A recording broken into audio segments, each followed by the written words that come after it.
తీవ్ర కుక్కల బెడదతో ప్రజలు పడుతున్న ఇబ్బందులు దృష్టిలో ఉంచుకుని జగిత్యాల పట్టణంలో కుక్కలను పెట్టుకుని జంతు సంరక్షణ కేంద్రానికి తరలించారు. జగిత్యాల పట్టణంలోని వీధి కుక్కల బెడద ఎక్కువ ఉన్న 42వ వార్డు కాజీ మహిళా స్ట్రీట్, వంజరివాడ, ఉస్మాన్పూర్ టవర్ సర్కిల్, కిలాగడ్డ, హాజారీ స్ట్రీట్లు పలు వీధుల్లో తెల్లవారుజాము నుండి వీధి కుక్కలను మున్సిపల్ సిబ్బంది ఆధ్వర్యంలో పట్టుకున్నారు. సుమారు 50 కుక్కలను పట్టుకుని జంతు సంరక్షణ కేంద్రానికి తరలించగా మిగతా కాలనీలోనూ కుక్కలను పట్టనున్నారు.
कौन से बजाओ जी?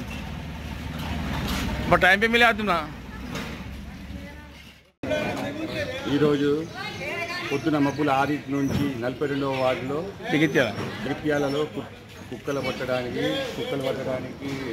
పిల్లలకు స్కూల్ పోవడానికి ఇబ్బంది అవుతుంది. ఆడవాళ్ళు, మహిళలు ఎవరైనా కానీ దేనికైనా కానీ పోవడానికి ఇబ్బందిగా మారింది. అదే రోజు మున్సిపల్ కమిషనర్ గారికి ఫోన్ చేస్తే మున్సిపల్ కమిషనర్ గారు కుక్కలను పట్టడానికి ఇక్కడ నుంచి పట్టుకొని టిఆర్ నగర్ లోపల వాళ్ళని తీసుకుపోయి వాళ్ళది సబ్బింగ్ ఆపరేషన్ చేసి మళ్ళీ వాళ్ళకు అక్కడనే ఇచ్చిపెడితే కొద్దిగా బాగుంటుంది.